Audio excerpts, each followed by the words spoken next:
बिहार में सम्राट सरकार के बाद क्या बदला? कानून व्यवस्था से लेकर स्वास्थ्य, सफाई और प्रशासन तक जानिए सरकार के कामकाज की पूरी अब तक की तस्वीर इस रिपोर्ट में। नमस्कार, मैं हूं सृष्टि राज, आप देख रहे हैं सिटी पोस्ट लाइव। जी हां, बिहार की राजनीति में सत्ता परिवर्तन के बाद जब एनडीए सरकार के नेतृत्व में सम्राट चौधरी मुख्यमंत्री बने, तब सरकार ने दावा किया कि राज्य में सुशासन और तेज प्रशासन का नया दौर शुरू होगा। सरकार बनने के बाद कानून व्यवस्था, भ्रष्टाचार, स्वास्थ्य व्यवस्था, सफाई अभियान, सड़क निर्माण और प्रशासनिक सख्ती जैसे मुद्दों पर लगातार फैसले लिए गए। हालांकि विपक्ष लगातार सरकार को अपराध, बेरोजगारी और व्यवस्था की नाकामी को लेकर घेरता भी रहा है। अब सवाल यह है कि आखिर सम्राट सरकार बनने के बाद बिहार में जमीन पर क्या बदला? क्या अपराध पर लगाम लगी? पुलिस का रवैया बदला या नहीं? स्वास्थ्य और सफाई व्यवस्था में सुधार हुआ या हालात पहले जैसे ही हैं? आइए विस्तार में समझते हैं। पहला, कानून व्यवस्था, अपराध पर सख्ती या बढ़ती चुनौती।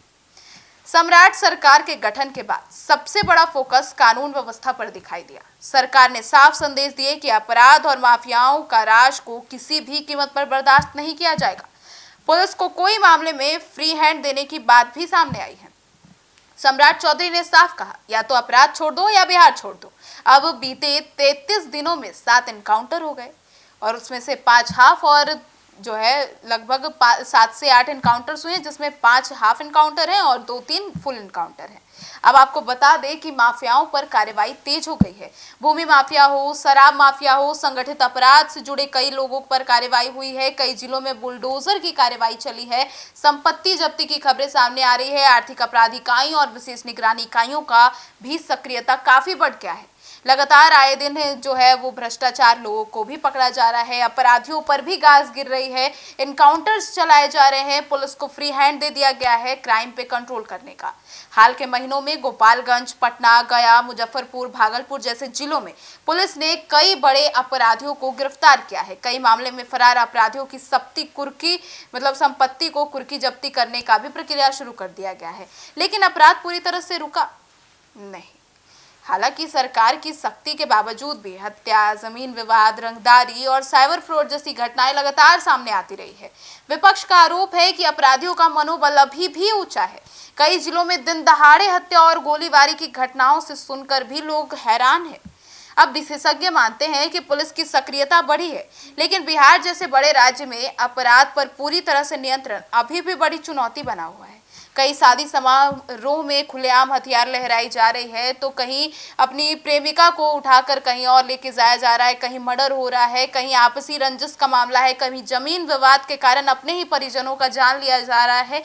तमाम खबरें सामने आ रही है, लेकिन पुलिस प्रशासन भी एक्शन मोड में है और लगातार इन खबरों को समझ रही है और इस पर काम कर रही है। अब पुलिस व्यवस्था की बात करें तो तेज एक्शन, लेकिन सवाल भी कायम है। जी हाँ, सम्राट सरकार के दौरान पुलिस प्रशासन को ज्यादा जवाबदेही बनाने की कोशिश की गई। कई जिलों में थाना अध्यक्षों और अधिकारियों के तबादले जो है वो तेजी से किए गए। अब तेज कार्रवाई का भी दावा किया गया। सरकार का दावा है कि पुलिस अब घटनाओं पर तेजी से प्रतिक्रियाएं दे रही है और कई मामलों में 24 घंटे के भीतर जो है वो गिरफ्तारी हो रही है, चार्जशीट दाखिल हो रही है और कई मामले इसका उदाहरण भी सामने आए हैं। महिलाओं के खिलाफ अपराध, साइबर अपराध और शराबबंदी कानून को लेकर विशेष अभियान चलाए गए हैं। पुलिस पेट्रोलिंग और रात गश्ती को भी बढ़ाने का दावा किया गया है। पुलिस पर सवाल फिर भी उठ रहे हैं। इसके बावजूद भी पुलिस की कार्यशैली पर सवाल उठ रहे हैं। कई मामलों में हिरासत में दुर्व्यवहार का मामला सामने आई है, तो लापरवाही, राजनीतिक दबाव के आरोप लगते रहे हैं। जहानाबाद सदर अस्पताल विवाद जैसे मामलों ने पुलिस और प्रशासन दोनों को कटघरे में खड़ा कर दिया है। कुछ जिलों में लोगों का आरोप है कि आम जनता की शिकायतों पर कार्रवाई धीमी रहती है, जबकि हाई प्रोफाइल मामलों में तुरंत सक्रियता दिखाई दी जाती है। अब आते हैं स्वास्थ्य विभाग पर। स्वास्थ्य विभाग की बात करें तो सुधार की कोशिश हुई है, लेकिन सिस्टम अभी भी कमजोर ही है। स्वास्थ्य विभाग बिहार की सबसे बड़ी चुनौतियों में से एक बना हुआ है। सम्राट सरकार बनने के बाद अस्पतालों में डॉक्टरों की उपस्थिति, दवा उपलब्धता और स्वास्थ्य सेवाओं को बेहतर करने की बात कही गई है। अब अस्पतालों की सुधार की जो पहल है, इसकी बात करें तो सरकारी अस्पतालों में डिजिटल व्यवस्था, मुफ्त दवा और जांच सुविधाओं को बढ़ाने के लिए योजनाएं शुरू की गई है।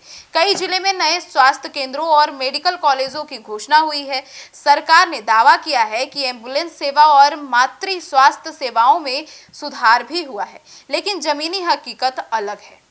अब जहानाबाद सदर अस्पताल जैसी घटनाएं यह दिखाती है कि स्वास्थ्य व्यवस्था अभी भी कई जगहों पर गंभीर समस्याओं से जूझ रही है। डॉक्टरों की कमी, समय पर इलाज न मिलना और रेफर सिस्टम पर निर्भरता अभी भी बड़ी परेशानी है। ग्रामीण इलाकों में मरीजों को बेहतर इलाज के लिए पटना या बड़े शहरों की ओर भागना पड़ता है। कई अस्पतालों में मशीन होने के बावजूद भी तकनीकी स्टाफ की कमी दिखाई देती है। अब आते हैं सफाई और नगर व्यवस्था पर। शहरों में बदलाव की कोशिश तो की गई है। सम्राट सरकार के दौरान नगर निकायों और साफ सफाई और कचरा प्रबंधन को लेकर अधिक सक्रिय होने के निर्देश दिए गए हैं। सफाई अभियान तेज हुई है। पटना, गया, मुजफ्फरपुर, भागलपुर में तेजी से जो शहर है उसे सफाई अभियान के तहत चलाया जा रहा है। इन शहरों में अब कई जगह डोर टू डोर कचरा उठाव व्यवस्था को मजबूत करने का प्रयास किया गया है।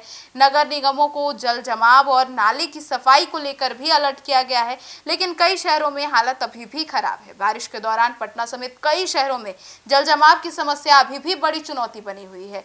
कई इलाकों में गंदगी और कचरे के ढेर की शिकायतें लगातार सामने आती है। ग्रामीण इलाकों में सफाई व्यवस्था अभी भी कमजोर मानी जा रही है। सड़क, बिजली और विकास कार्य की बात करें तो सरकार ने सड़क निर्माण, पुल पुलिया और बिजली आपूर्ति को लेकर कई योजनाओं पर काम तेज किया है। सड़क और पुल परियोजनाओं की बात करें तो कई राष्ट्रीय और राज्य राजमार्ग परियोजनाओं को गति दी गई है। ग्रामीण सड़कों के निर्माण और मरम्मत का काम भी तेज हुआ है। रेलवे और मेट्रो परियोजनाओं को लेकर भी सरकार सक्रिय दिखाई देती है। बिजली आपूर्ति में सुधार हुआ है। शहरी क्षेत्रों में बिजली आपूर्ति पहले की तुलना में बेहतर मानी जा रही है। हालांकि ग्रामीण क्षेत्रों में कई जगह कटौती की शिकायतें बनी हुई है।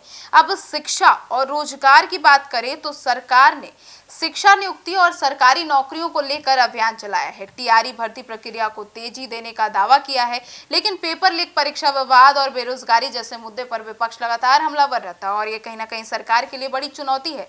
विपक्ष का कहना है कि सरकार सिर्फ प्रचार कर रही है, जबकि जमीन पर अपराध, बेरोजगारी और भ्रष्टाचार अभी भी बड़ी समस्या है। वही सरकार का दावा है कि व्यवस्था बदल रही है और प्रशासन पहले से ज्यादा जवाबदेह हुआ है। अब कुल मिलाकर बदलाव दिख रहा है, लेकिन चुनौतियां भी काफी बड़ी है। सम्राट सरकार बनने के बाद बिहार में प्रशासनिक सक्रियता जरूर बढ़ी है, लेकिन कार्यवाही तेज हुई है, विकास परियोजनाओं को गति मिली है और सरकार लगातार सख्त शासन का संदेश भी देने की कोशिश कर रही है। लेकिन दूसरी तरफ अपराध, स्वास्थ्य व्यवस्था, बेरोजगारी और नगर प्रबंधन जैसी चुनौतियां अभी भी पूरी तरह खत्म नहीं हुई है। कई मामलों में सरकार की नीतियों और जमीनी हकीकत के बीच अंतर साफ दिखाई देता है। आने वाले समय में यह देखना महत्वपूर्ण होगा कि सरकार अपने दावों को जमीन पर कितनी मजबूती से लागू कर पाती है और जनता को कितना व्यवस्थित बदलाव महसूस होता है। आपकी क्या राय है, जरूर बताइएगा। धन्यवाद।